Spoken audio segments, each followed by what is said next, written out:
Bonjour.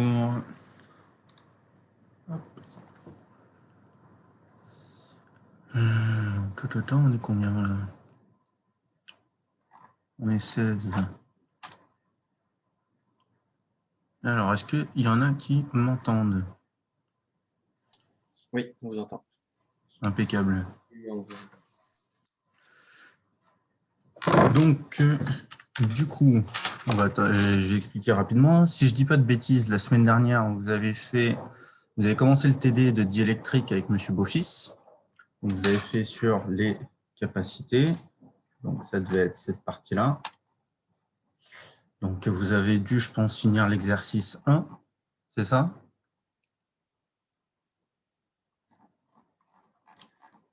Et donc, Oui, oui. c'est ça. Donc aujourd'hui, on va attaquer exercice 2 sur un câble de transport d'énergie. Tout le monde, ouais, donc vous avez bien le sujet en PDF à côté de vous, quelque chose pour pouvoir suivre en même temps que moi. Donc, ce câble de distribution d'énergie, il est monophasé. Il a une tension nominale de 12 kV à une fréquence de 50 Hz. Et le tronçon sur lequel on s'intéresse va avoir une longueur de 10 km. Le câble, il est détaillé avec le schéma qu'on a là. Donc, on a un conducteur en aluminium dont le diamètre fait 8 mm, un écran semi-conducteur d'un diamètre de 10 mm, un isolant dont le diamètre vaut 14 mm, un écran semi-conducteur externe, une couche de textile, une feuille de cuivre et enfin une protection extérieure. Donc, on nous rappelle les conditions de fonctionnement du câble, donc 12 kV, 50 Hz, un courant nominal de 200 ampères. Donc, on nous dit que ce câble, il est constitué d'un conducteur, donc qui est en aluminium. Pour des raisons mécaniques et technologiques, cette âme est faite de brins torsadés plutôt que du monobloc. Donc, entouré de semi-conducteurs d'une épaisseur de 10 mm qui porte au diamètre de 10, dont le but est de réduire les effets de pointe liés aux brins. La résistivité de cette couche, elle est quasiment la même que celle de l'âme, mais le courant qui va traverser cette couche de semi-conducteur va être négligeable par rapport au courant qui va circuler dans l'âme du câble. Ensuite, le câble comporte une couche de matériaux isolants et un autre écran semi-conducteur qui est entouré d'une feuille de cuivre que l'on relie à la masse. Le câble est protégé contre la corrosion et la dégradation mécanique par une gaine extérieure en polyéthylène. Ok. La résistivité de notre âme à 20 degrés est de 2,69 ohms centimètre et le coefficient de variation avec la température, il est de 4,03 10-3 Kelvin-1. Donc on nous dit que dans l'exercice, on va utiliser les valeurs du tableau pour la permittivité relative et pour le facteur de perte lorsque le câble est à 70 degrés. Donc ça, c'est les valeurs à 70 degrés. Ouais, donc on nous dit, on nous rappelle la permittivité du vide. Et on nous dit qu'on considère dans un premier temps que l'isolant du câble, c'est du polyéthylène. Donc on va utiliser ces valeurs-là, ces paramètres-là. Qui fonctionne, attention, fréquence nominale. Donc on va vraiment être sur cette ligne-là, à 50 Hz. Et que la température de l'âme est de 70 degrés. Alors, toc, hop, voilà. Donc, on nous pose la question, quelle va être la résistance de notre câble? Est-ce qu'il y en a un qui a une idée de la relation? Quelle relation est-ce qu'on pourrait utiliser pour calculer la résistance de notre câble lorsque T vaut 70 degrés?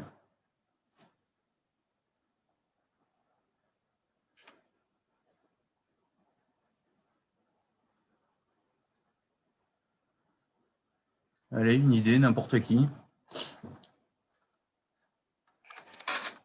Quels paramètres on a pu nous donner pour qu'on puisse calculer cette résistance dans le sujet?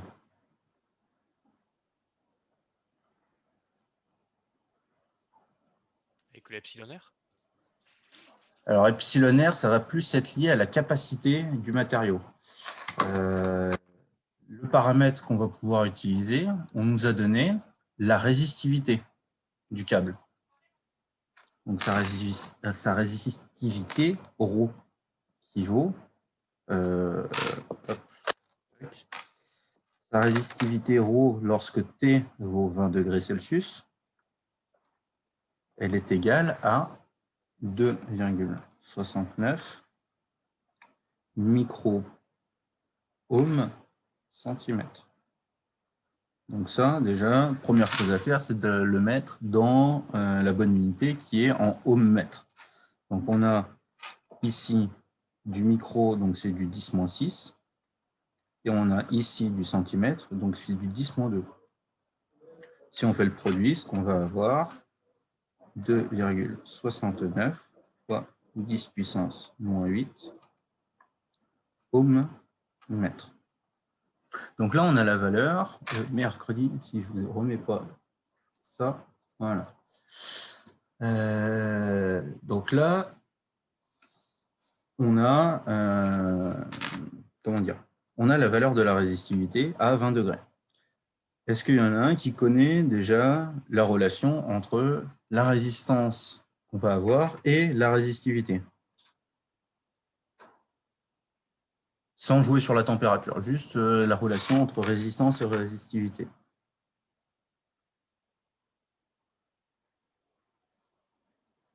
La résistance, ça va être la résistivité divisée par la longueur.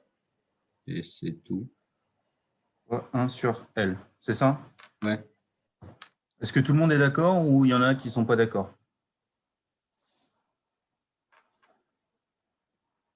Non.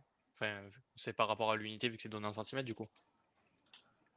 Alors, Enfin, on est d'accord, si on regarde, voilà, si on regarde les unités, on va avoir ici des ohms et ici des mètres. Donc, notre collègue, il nous a proposé directement de diviser par L pour avoir la bonne unité, c'est-à-dire R, qu'on l'ait en ohms.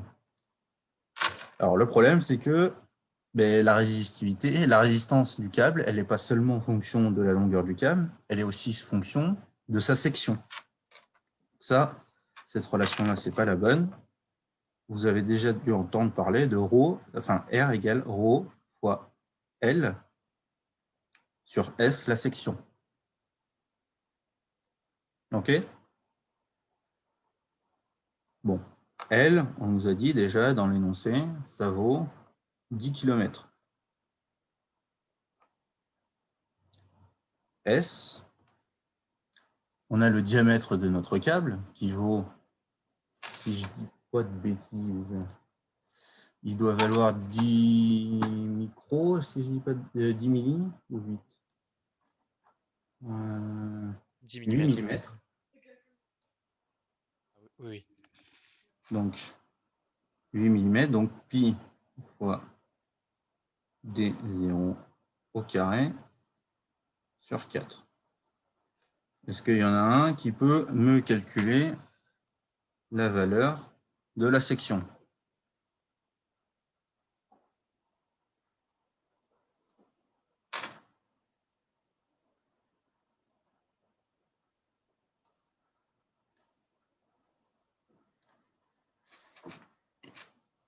Sachant que d0, ça vaut 8 fois 10 moins 3 mètres.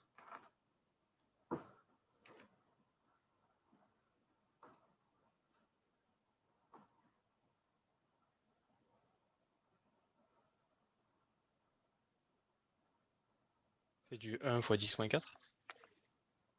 OK. Je n'ai pas fait le calcul, hein, mais je fais confiance. 1 fois 10 moins 4 C'est mètres carrés. 2 pi r carré, c'est ça? Bah, c'est ça, là, c'est ce que j'ai mis là. Et S égale pi fois d0 au carré sur 4. ou pi fois r carré.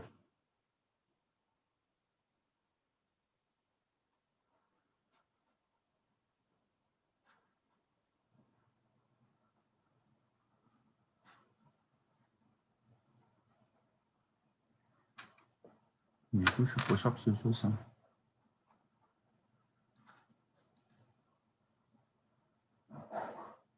Du coup, c'est 5, 10 moins 5. 5, 10 moins 5. Il y en a un autre qui a la même réponse ou pas? Ouais. 5, 10 moins 5 mètres carrés? Ouais. Allez, entendu.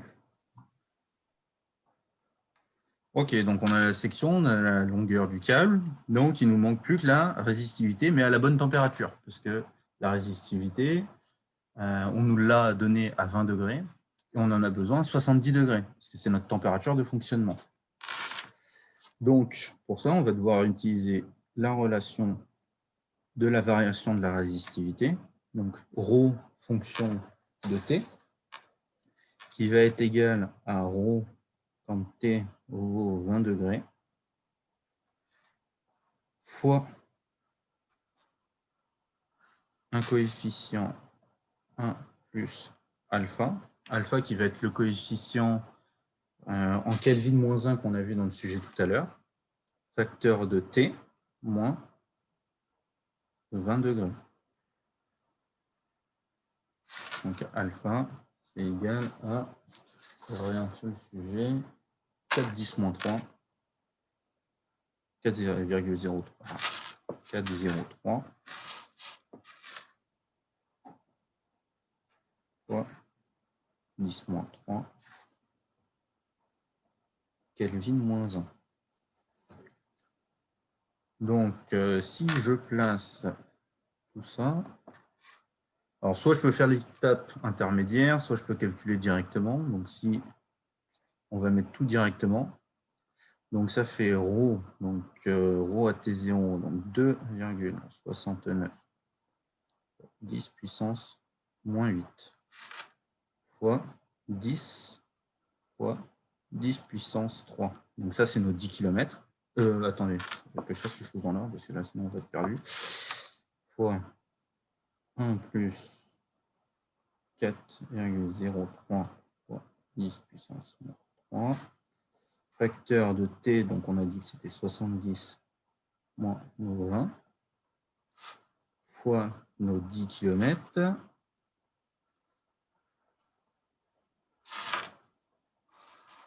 sur 5 fois 10 puissance moins 5.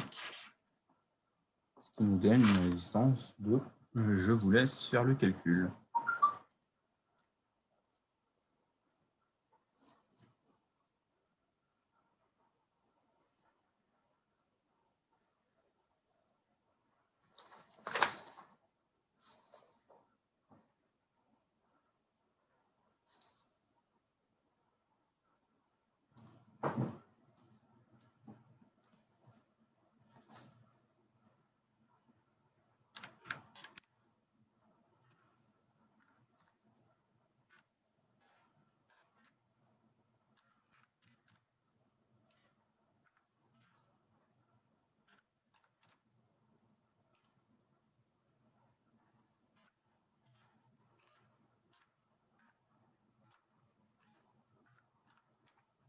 J'ai 6,5.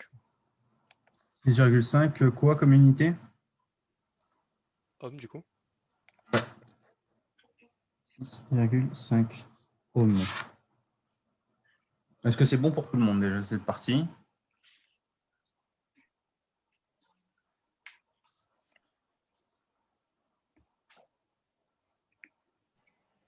Ouais, moi je trouve le même résultat. C'est bon? Bon alors, on va lire la suite pendant que les derniers notent le tableau. On nous demande, en conditions nominales, quelle va être la puissance dissipée dans l'âme du câble. Donc cette puissance dissipée, si vous voulez, ça va être les pertes liées au passage du courant dans le câble. Ces pertes-là, comment est-ce qu'on les calcule? Comment est-ce qu'on les appelle déjà? Et pertes joules? Voilà, les pertes par effet Joule, c'est les pertes par échauffement. On les calcule comment alors?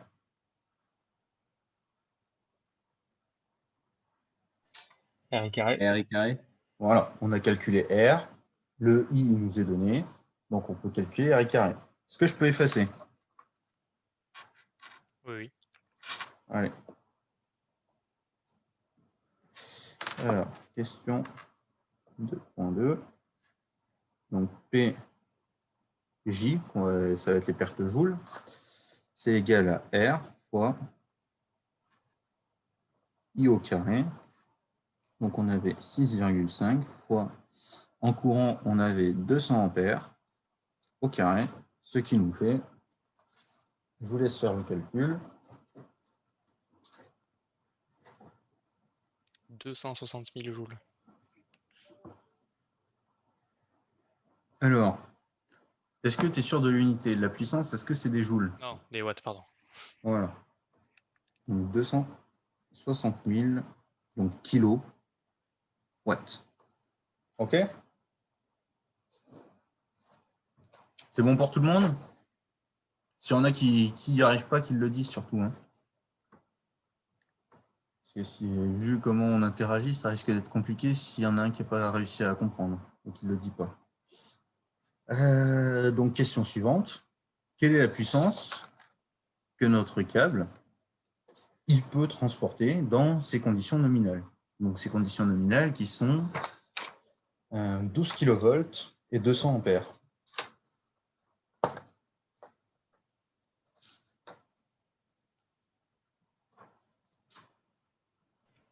On fait la puissance nominale moins les pertes joules. Alors, juste la puissance, ça va être la puissance nominale. Ah. Là, moins les pertes joules, tout ça, on va le faire plus tard dans le calcul du rendement du câble. Donc là, déjà, alors ta puissance nominale, tu la calcules comment? Ouais, À la tension nominale fois le courant nominal. exactement. Donc, UN fois I. Ce qui nous fait 12 10 puissance 3 fois 200. Ce qui nous fait, ça fait 24 10 puissance 5. Ce qui nous fait 2,6 mégawatts. C'est 2,4. 2,4, ouais. Pardon, 2,4, je ne sais pas pourquoi 2,6. Bien vu. Ça, c'est bon. Donc ensuite, on nous demande la capacité du câble. Donc tout à l'heure, il y en a un qui nous a dit on utilise la permittivité. Donc là, c'est à ce moment-là qu'on va utiliser la valeur de la permittivité du câble. Donc la permittivité qui était de, si on revient là, elle était de 2,5. Epsilon R est égal à 2,5. Donc ça, la permittivité relative, vous avez dû le voir en cours, elle n'a pas d'unité. L'unité, elle est portée par la permittivité du vide, 8,85 fois 10 puissance moins 12 farad par mètre. Ça. Et donc, la capacité, ça va être quel élément du câble? Est-ce que ça va être le conducteur? Est-ce que ça va être le semi-conducteur? Est-ce que ça va être le... C'est l'isolant? Voilà, ça va être l'isolant. Donc la partie 3, ici, donc il va avoir le diamètre D2, le diamètre extérieur D2. Et en diamètre intérieur, qui aura D1, donc l'écran du semi-conducteur. Donc là, on va être dans le cas d'un cylindre coaxial. Donc, il va falloir utiliser la relation qui nous permet de calculer la capacité d'un câble coaxial. Donc, cette relation, c'est 2pi epsilon 0 epsilon r fois la longueur du câble sur ln de R2 sur R1. Donc, ce qu'on sait, c'est que R2, il vaut 2 fois D2, R1, il vaut 2 fois D1. Donc, ce qu'on peut faire, c'est hop, 2 pi, epsilon 0, epsilon R, N sur ln de D2 sur 2 sur D1 sur 2. Et on peut rayer le sur 2. Comme ça, on a l'expression directement avec tous les paramètres qu'on connaît.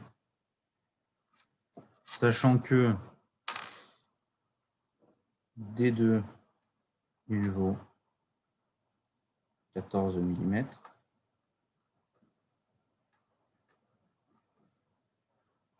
Et que D1, il vaut 10 mm.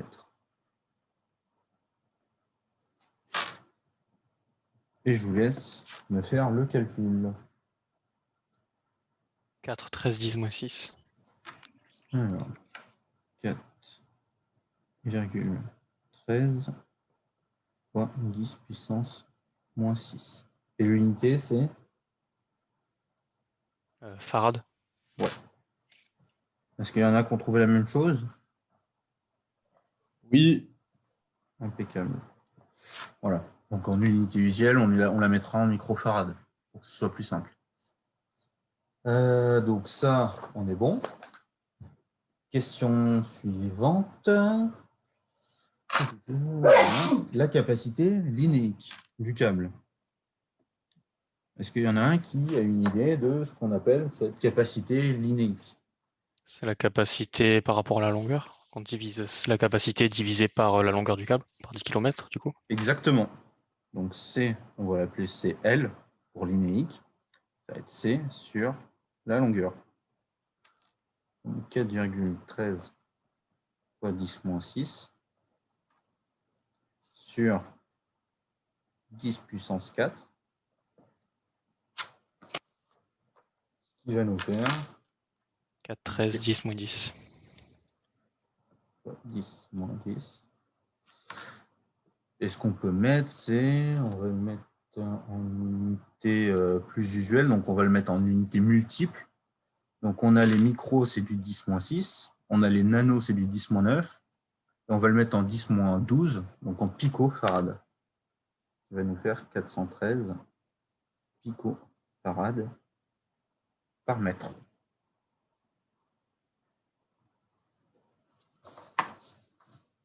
Il n'y a pas de questions, on peut continuer.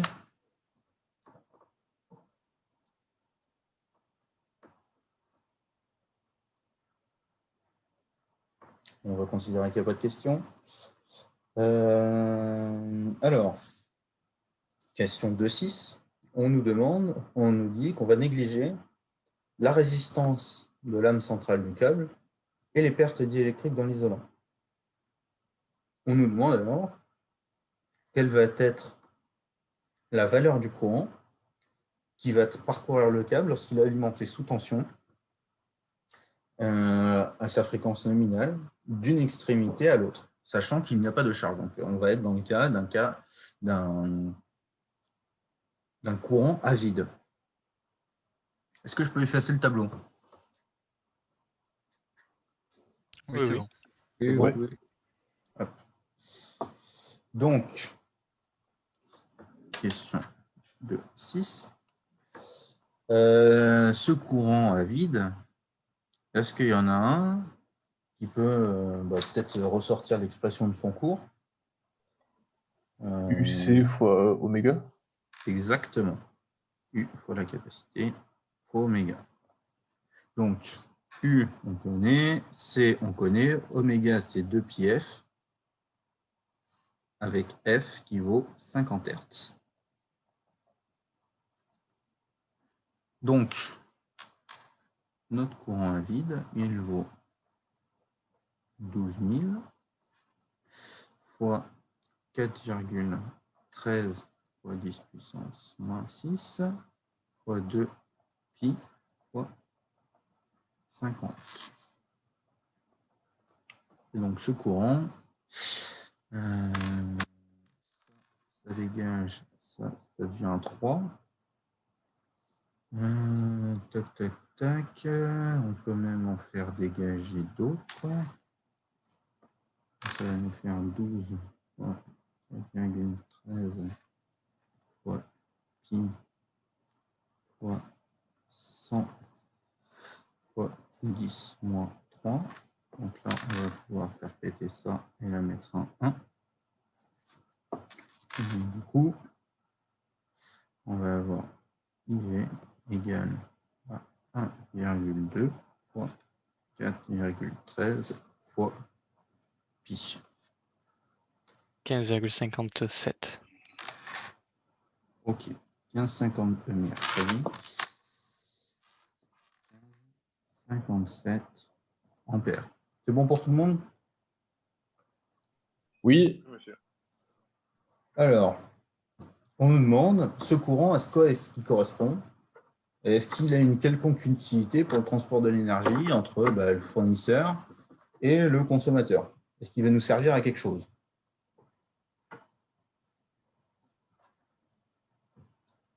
Est-ce que c'est intéressant, ce courant de 15 ampères et demi qui va circuler dans notre câble, même quand on ne fait pas d'appel de courant?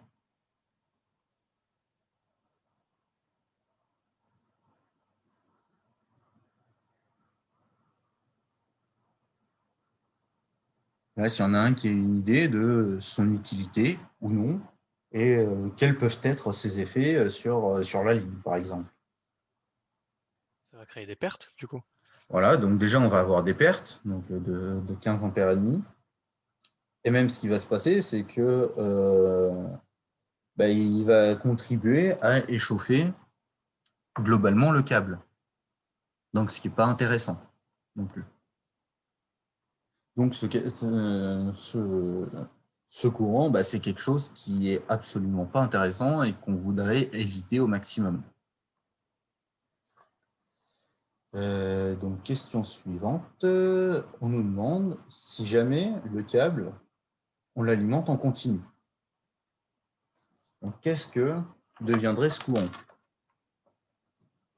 Si je prends donc la valeur, la relation qu'on a écrite juste au-dessus, U, c'est oméga, est-ce que U en continu, il a une raison de changer?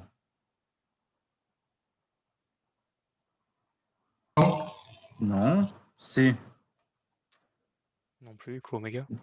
oméga. Donc oméga, comment est-ce qu'il va varier? Oméga, c'est égal à 2πf. Si jamais on est en continu. Vers 0, du coup. Il va tendre vers 0. Voilà. Ça va tendre vers 0. Donc, on va avoir notre courant IV qui va tendre vers 0. Donc, l'utilisation du courant continu dans le transport du courant, ça peut avoir notamment cet intérêt-là, de supprimer ce courant à vide capacitif qui n'a aucun intérêt, que ce soit pour le producteur ou pour le consommateur. Alors, on nous demande ensuite les pertes.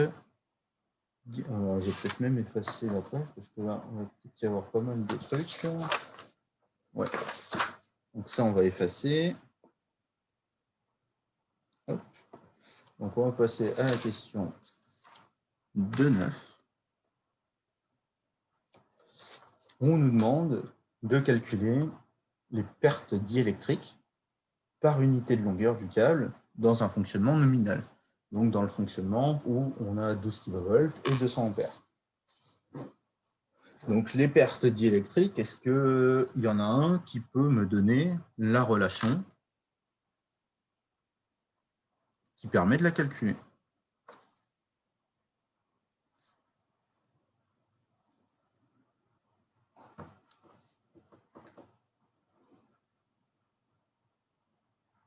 Sans s'occuper pour le moment de l'unité de longueur. On va juste faire la partie perte diélectrique.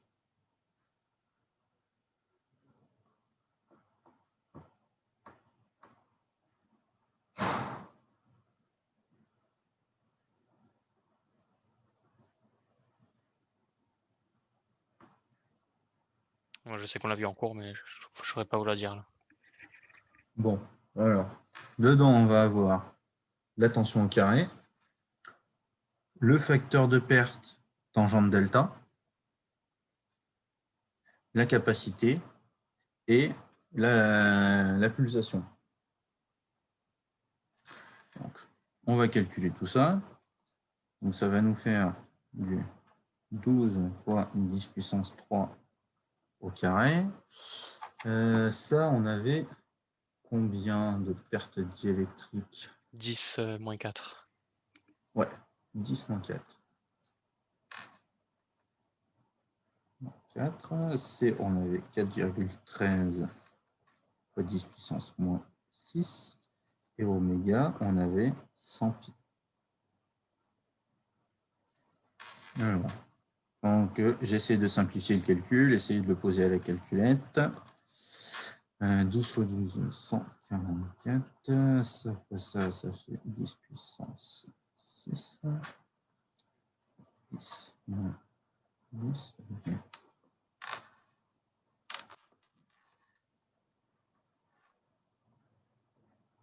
415 pi. 186,83. 86,83 watts. Est-ce qu'il y en a d'autres qui sont d'accord avec ça ou pas?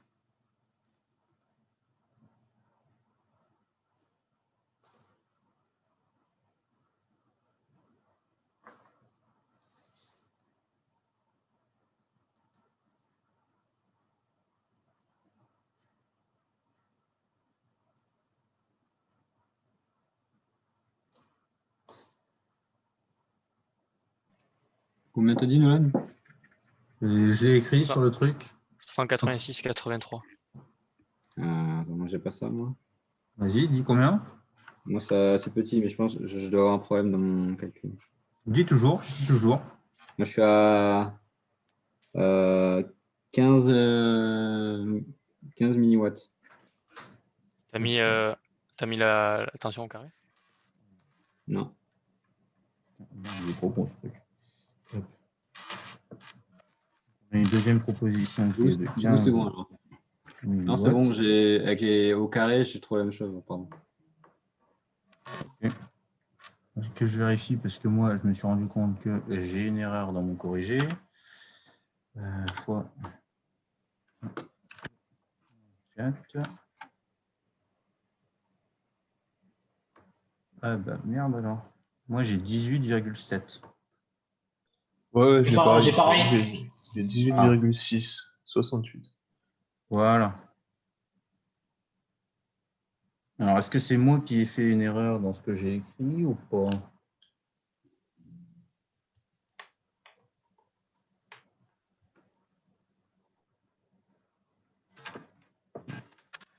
Deuxième proposition, 18,7 watts. Donc, globalement, est-ce qu'il y en a, tout le monde refait bien le calcul? Moi, je vais le refaire aussi. Ça, fois ça. Fois ça, fois ça.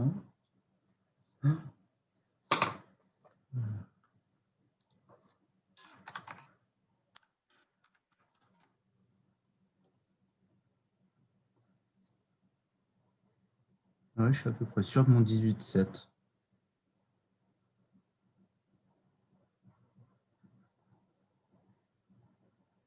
Bah, avec la formule raccourcie, on trouve les 18 et avec la longue formule, on trouve les 180. Ah ouais? Ah bah attends. Je vais écrire le truc en long. Je me suis peut-être planté comme j'ai essayé de simplifier. 12,3. Moi, j'ai fait la grande et je retrouve ça aussi. Tu trouves 187 ou Non, 18,7? 18,7. Ah. Fois 4,13 fois 100 fois pi fois 1. Ouais, je retrouve 18,7, non? Ouais, pour les deux équations, il y a 18,7. Bon, Ok, ouais, j'ai recalculé, moi aussi, je trouve 18. ok, impeccable. 18,7. Alors globalement, 18,7 watts, si on compare par rapport à ce qu'on a pu voir tout à l'heure, c'est sacrément négligeable. La puissance nominale de notre câble, c'est de l'ordre du mégawatt. Et les pertes par effet Joule qu'on avait étaient de l'ordre de la centaine de kilowatts. Donc ces pertes diélectriques sont quand même très, très faibles. Et donc la question qu'on nous posait initialement, c'était les pertes diélectriques par unité de longueur. Donc on fait ce 18,7 fois 10 puissance moins 4. Et ça nous donne directement notre valeur. Donc si on le met en milliwatts, ça fait... Je suis foutu de me planter. Non. Ça fait 187 microwatts par mètre. Si je ne dis pas de bêtises. Attends.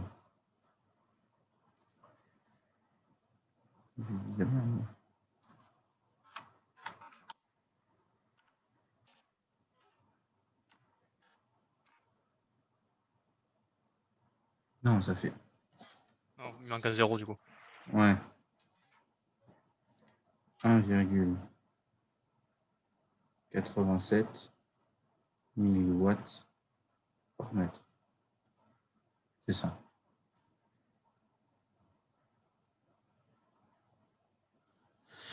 Ok, donc on a ça. Qu'est-ce qu'on nous demande après?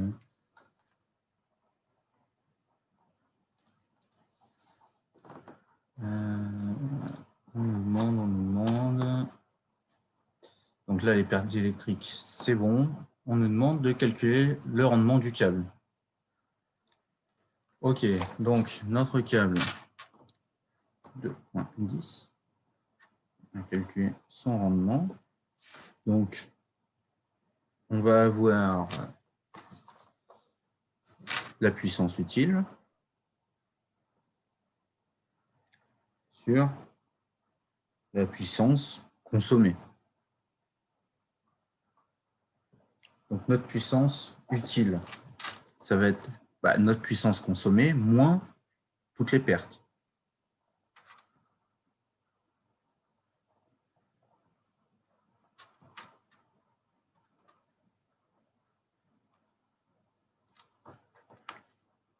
Donc, ça va nous faire du 1 moins la somme de nos pertes. Donc, on a les pertes joules. On avait les pertes diélectriques. Plus les pertes diélectriques sur la puissance consommée. Ce qui nous fait un rendement de 1 moins. On avait 247 000 plus ici on a 18,7 sur... On avait 2,4 mégas, je crois, c'est ça?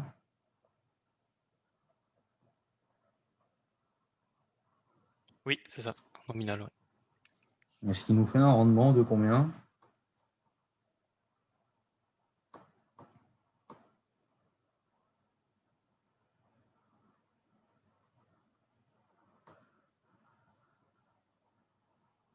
0,89. Enfin 0,90. Non, on dit. Allez, 90%.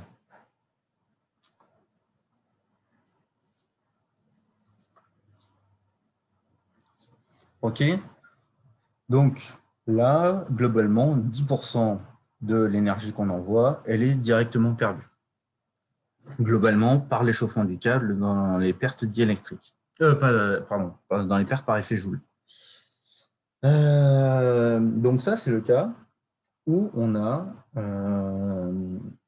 une isolation avec du polyéthylène. Donc, question de 11. On va se poser la question, qu'est-ce qui se passe si jamais notre isolant, qui était du polyéthylène, on le remplace par du PVC? tout en conservant les mêmes conditions d'utilisation. Donc, on regarde. On va avoir une permittivité relative qui va être du même ordre de grandeur. Par contre, on va quand même avoir des pertes, enfin un facteur de perte qui est presque 10 fois plus important. Donc, on va recalculer nos pertes diélectriques avec le PVC et on va comparer avec ce qu'on avait avec le polyéthylène. Allez, hop, on efface tout.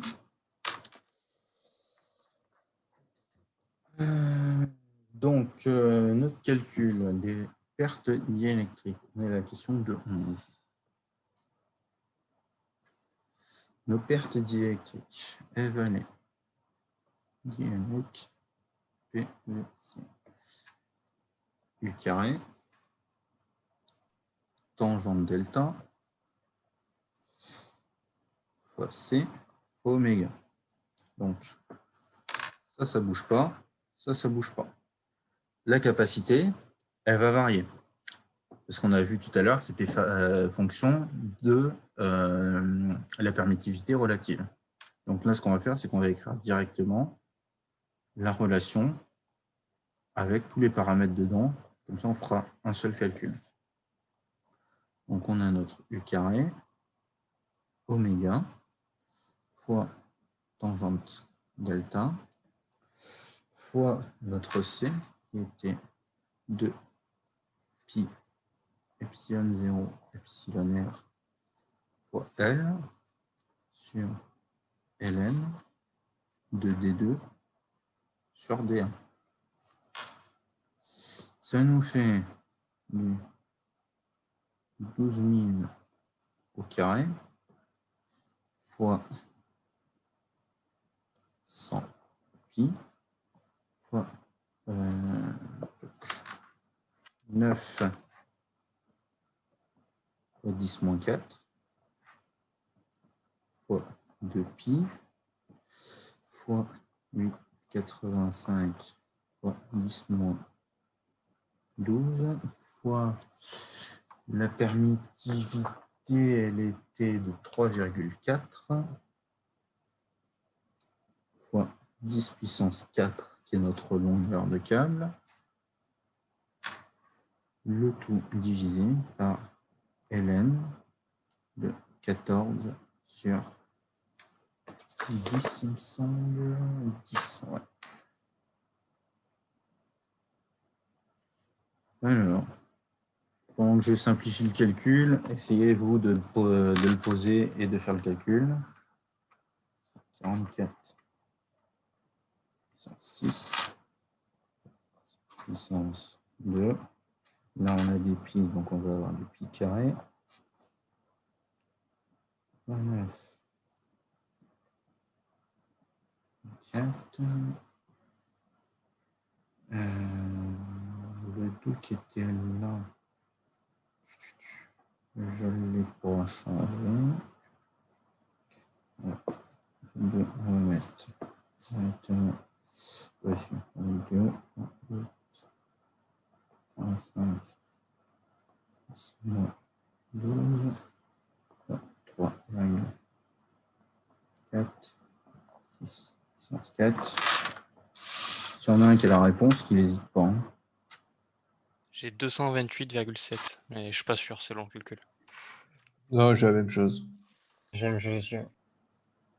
228,7 watts. Pour le PVC.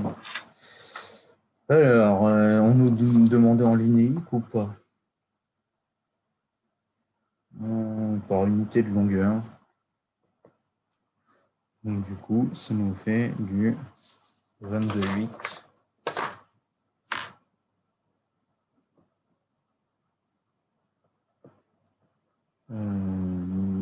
watts par mètre. On est d'accord?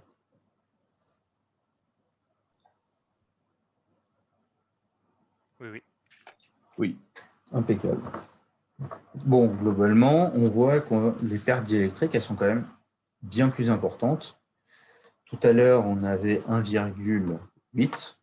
Là, on a 22,9 à peu près milliwatts par mètre. Donc, on a quand même des pertes qui sont sacrément plus importantes. Donc, ensuite, on nous demande si jamais notre câble, plutôt que de transmettre son signal électrique à la fréquence de 50 Hz, toujours à la tension nominale de 12 kV, il fonctionne à une fréquence de 1 MHz. Donc là, on va regarder dans notre tableau. On avait, voilà, la variation de la permittivité et du facteur de puissance en fonction de la fréquence. Donc on voit que la permittivité, elle baisse légèrement dans les deux cas, tandis que le facteur de perte, il va doubler. Il double à peu près dans les deux cas. Et donc, on nous demande, pour les deux isolants, donc polyéthylène et PVC, le facteur multiplicateur, en gros,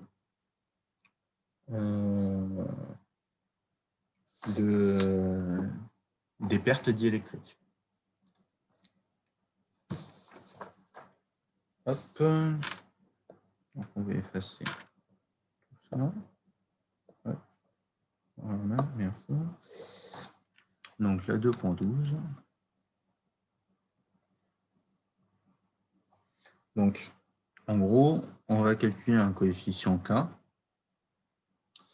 lié à la fréquence, qui va être les pertes diélectriques à 1 MHz sur les pertes à 50 Hz. Donc, on va prendre l'équation. Donc, notre équation, c'est P diélec égale U carré tangente delta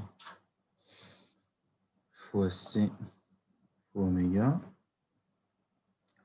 Donc, on avait même écrit tout à l'heure U carré tangente delta oméga epsilon 0 epsilon r L. On avait un 2pi aussi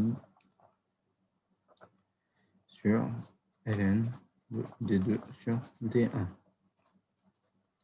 Donc, on va regarder qu'est-ce qui va changer là-dedans. Ce qui va changer, ça va être le tangent delta. La fréquence aussi. Et la permittivité relative. Est-ce qu'on a d'autres paramètres qui vont changer? A priori, la tension, on nous a dit qu'elle ne bougeait pas. Les autres, c'est des constantes ou des paramètres géométriques. Donc, on va calculer le KF du polyéthylène. Donc, on va avoir tangente delta oméga. Donc, un petit crochet pour bien montrer que ici, on est à 1 MHz divisé par... D'ailleurs, même ce qu'on va faire, c'est que le oméga, c'est égal à 2πf. Le 2π, on va le sortir et on va garder que le f. Parce que tout le reste, comme on va faire un rapport, bah, le f, il va nous rester plus que le f tangente delta fois f fois epsilon r.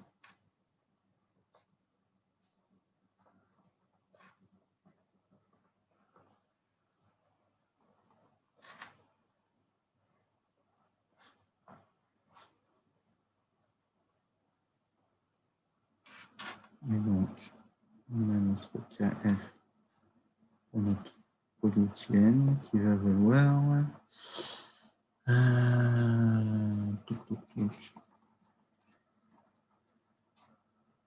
le tangente delta il est à 2 fois 10 puissance moins 4 fois 1 méga, c'est 10 puissance 6 fois 2,3 sur 10 puissance moins 4 fois 50 fois 2,5. Donc déjà, on a les 10 puissance moins 4 qui sautent. Ça va nous faire du 4,6 fois 10 puissance 6 sur 50 fois 25, ça fait 2500, ça fait 1250.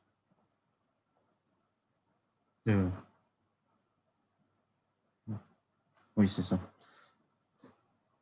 Ça fait 3680. Bien, 3680. On est bon pour tout le monde?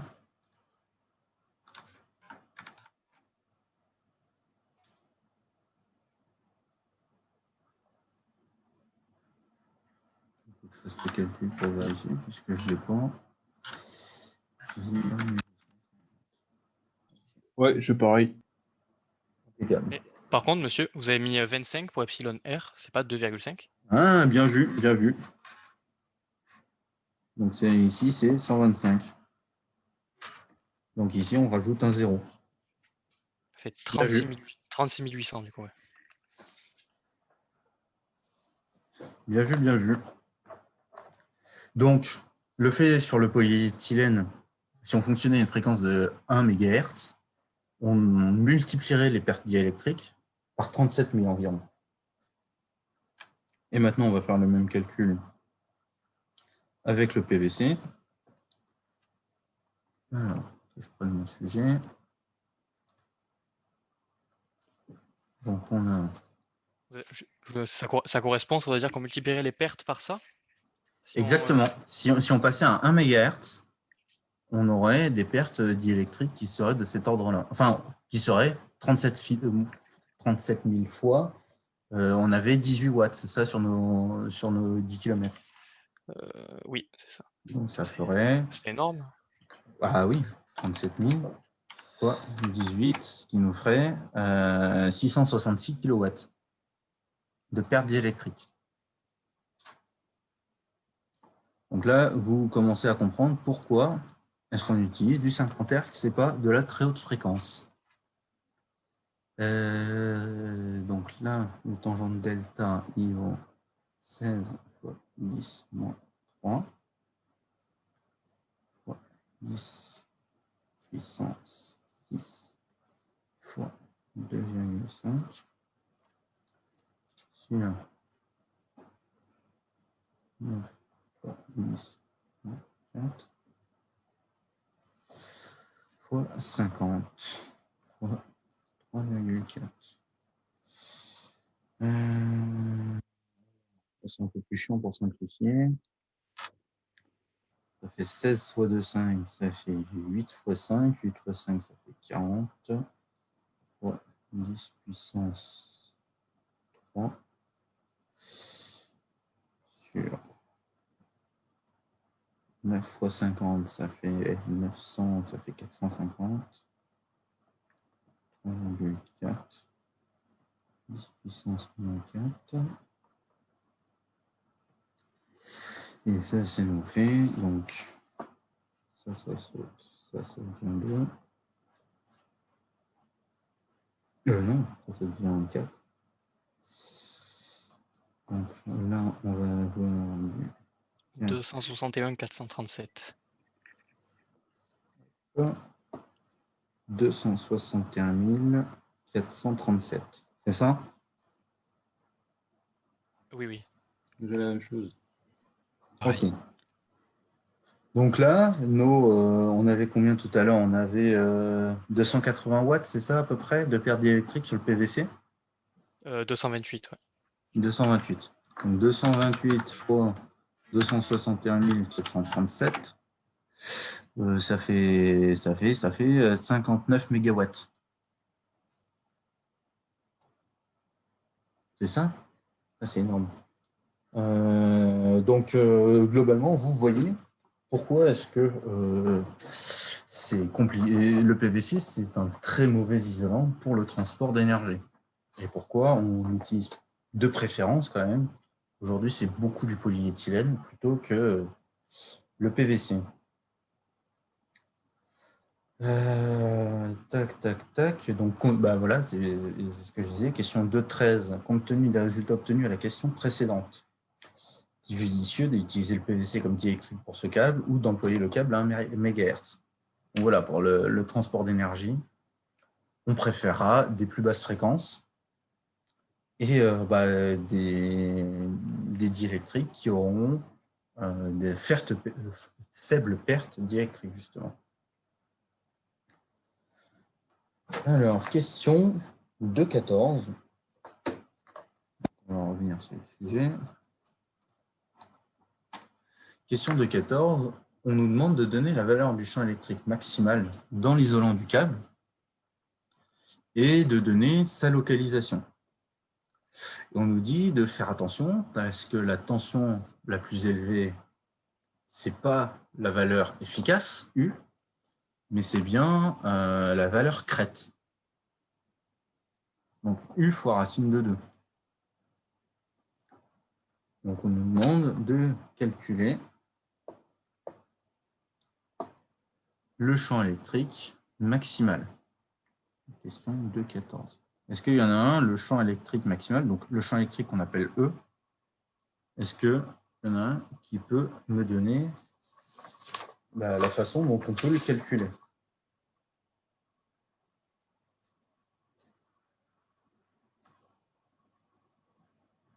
Déjà, le champ électrique, si je vous donne l'unité, ça va peut-être vous aider. C'est des volts par mètre.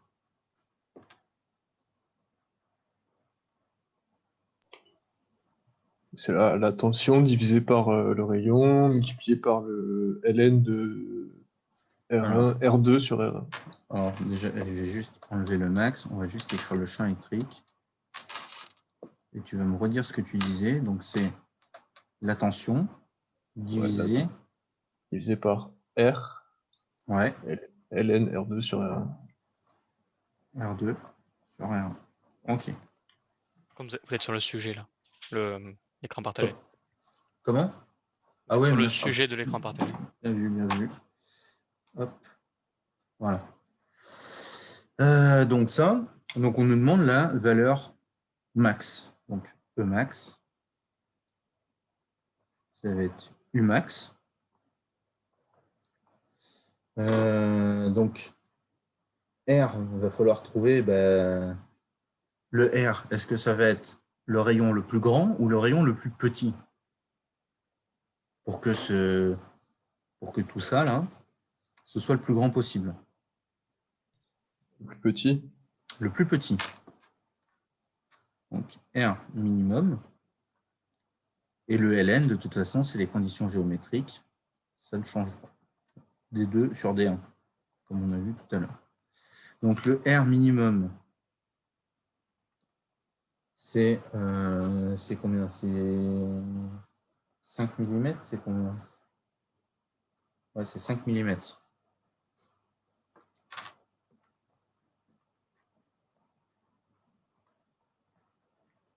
Donc c'est le rayon côté semi-conducteur intérieur, côté âme du câble.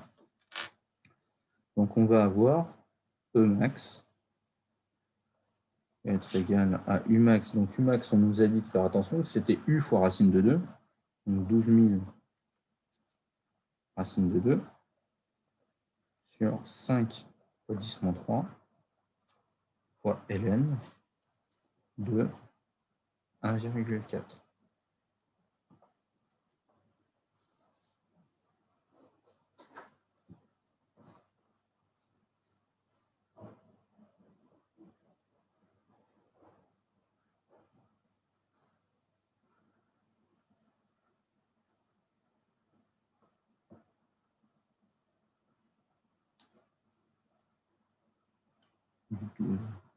Puissance 6.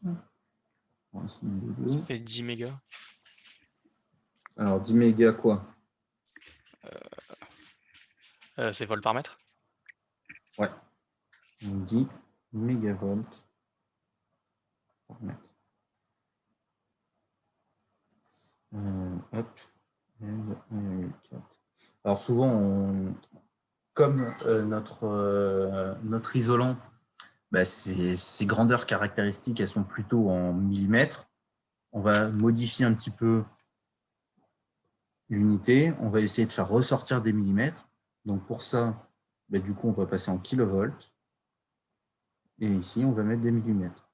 Et si on regarde, on a toujours du 10,3 ici. Et là, on a du 10-3. Donc, 10,3 fois 10 divisé par 10-3. On est toujours à notre 10 puissance 6 de tout à l'heure. Donc, notre unité est toujours bonne. Et ce qu'on nous demande, si je ne dis pas de bêtises, l'emplacement, justement, de ce champ électrique maximal. Donc, on a dit que c'était au rayon minimum.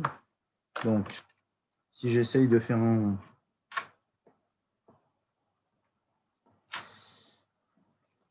premier rond où ici, on va avoir l'âme centrale.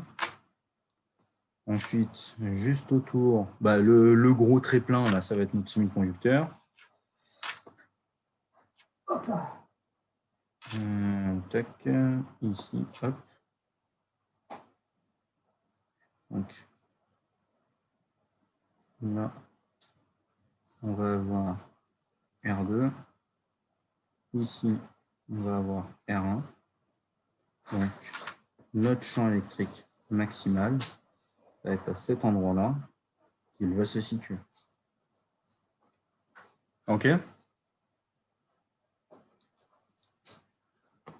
C'est bon pour tout le monde? Donc, c'est logique, on va avoir le champ électrique maximal le plus important au plus proche de l'âme du câble.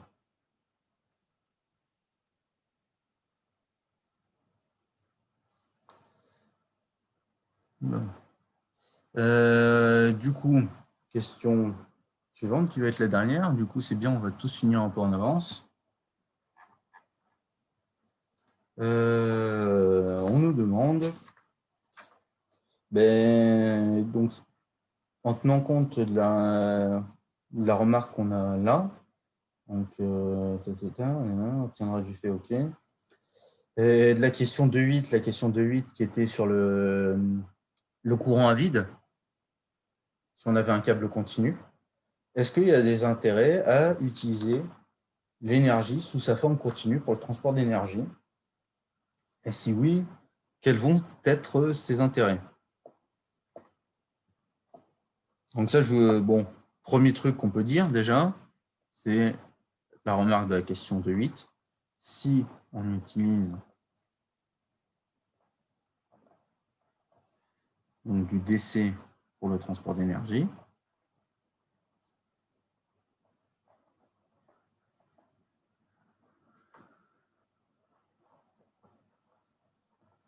ce qu'on va avoir, déjà, c'est pas de courant à vide, pas de courant capacitif à vide.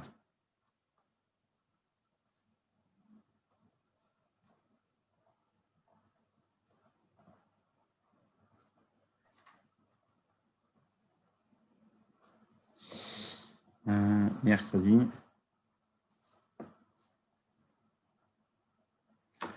Ensuite, qu'est-ce qu'on peut avoir? Donc, le fait de ne pas avoir de courant capacitif à vide, c'est qu'on va avoir moins d'effet Joule. Donc, potentiellement, pour une même puissance, on va pouvoir avoir soit on va avoir moins de pertes, soit on va pouvoir allonger le câble et avoir un câble qui va être plus long par rapport aux pertes maximales qu'on souhaiterait avoir. Ensuite, sur le champ électrique. Donc, la question qu'on avait juste avant, la remarque qu'on nous disait, c'est en AC, Umax, c'est égal à U fois racine de 2. En DC, Umax, c'est U. Donc, si on utilise du courant continu, on a deux possibilités. Soit on va pouvoir augmenter la tension à laquelle on va transporter l'énergie. Si on garde par exemple les mêmes pertes, on va pouvoir augmenter d'un facteur racine de 2 la tension qu'on va transporter. Ou alors, on peut faire le choix de réduire l'épaisseur d'isolant. ce qui va nous permettre d'économiser de l'argent sur l'isolant qu'on va poser sur le câble. Donc ça, c'est un choix à faire. C'est le fabricant et puis celui qui va installer le câble qui vont faire le choix, soit de réduire l'épaisseur d'isolant,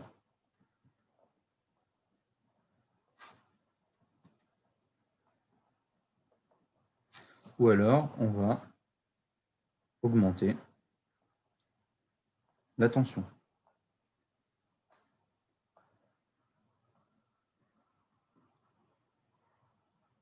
OK? Oui.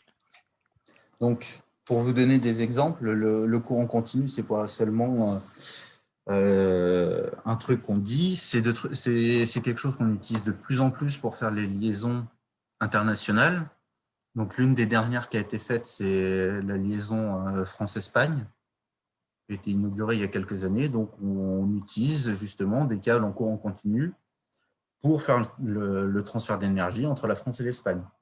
Et on en fait, je ne sais pas s'il n'y en a pas en Angleterre aussi, enfin, de plus en plus, pour les longues distances, pour les éoliennes offshore, pareil, on réfléchit de plus en plus au courant continu.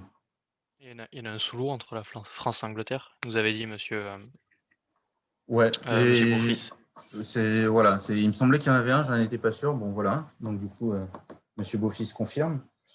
Alors, le courant continu pour la distribution classique, il n'avait pas été beaucoup utilisé. C'était pourquoi? C'était...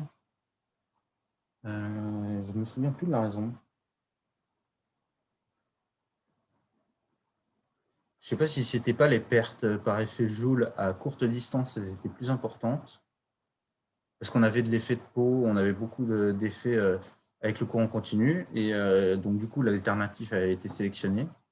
Seulement, l'alternative, pour les grandes distances, il est moins intéressant. On a des diagrammes qui montrent que plus la longueur est importante, plus ça va être intéressant d'intégrer des systèmes, enfin des câbles à isolation, pour le transport continu. Est-ce qu'il y a des questions? Pas l'impression. Cette semaine, là, vous avez eu le TP 602, vous l'avez eu sur quoi, là, ceux qui ont fait TP tout à l'heure? Matériaux diélectriques. Ouais, Comment? on caractérisait le epsilon R. D'accord, donc vous n'avez pas eu de chance, vous avez eu le TD après le TP. Ouais. Donc, bon, du coup, j'espère que ceux qui n'avaient pas forcément très bien compris, là, ils ont mieux compris. Est-ce qu'il y a peut-être des questions par rapport à ce que vous avez fait tout à l'heure? Est-ce qu'il y a des questions sur ce que vous avez fait qui reviennent là maintenant qu'on a fait le TD ou pas?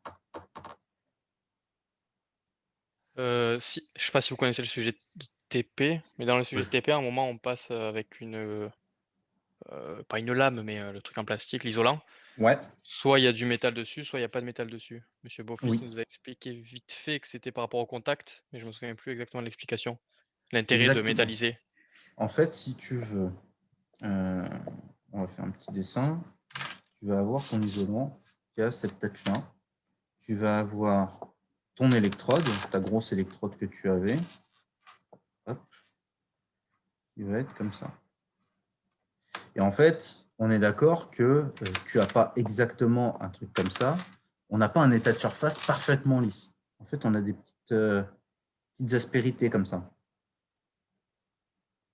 Pour ceux qui ont fait un peu de bricolage, quand ils utilisent du papier de verre avec du grain de plus en plus élevé, enfin, avec des numéros de plus en plus élevés, ils remarquent que l'aspect de surface, c'est de plus en plus lisse. Donc là, le truc, c'est qu'on a toujours une rugosité.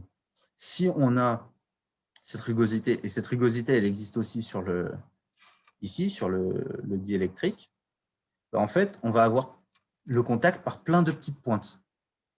Tandis que si on recouvre notre diélectrique avec du solide, enfin comment ça s'appelle? Du conducteur, donc on va faire une métallisation de conducteur dessus. Le contact électrique, il va être entre notre dépôt, donc là qui est en bleu, et notre isolant, il va être quasiment parfait. On est d'accord? On va avoir un contact qui est quasiment parfait. Et le contact qu'il va y avoir entre notre grosse électrode et notre dépôt métallique, même s'il n'est pas parfait, comme les deux, c'est des conducteurs, le courant va très bien passer. Ce qui va permettre, du coup, d'avoir une application de notre champ électrique qui va être mieux faite que si on n'avait pas de dépôt métallique. D'accord. Ouais. Il y a d'autres questions ou pas? Non, pas d'autres questions. Non. Ok. Donc, ce que je vais faire, c'est que je vous mettrai la VOD du coup sur Moodle. Je la mettrai dans quelques jours. Et puis voilà. Et ben, bonne soirée à tous. Et puis la semaine prochaine, normalement, je dois vous avoir en TP et puis en TD aussi. Bonne soirée. Très bien. Merci beaucoup. Merci, Bonne bonne soirée. soirée. Au revoir. Au revoir. Merci, au revoir. À vous, au Au revoir. revoir.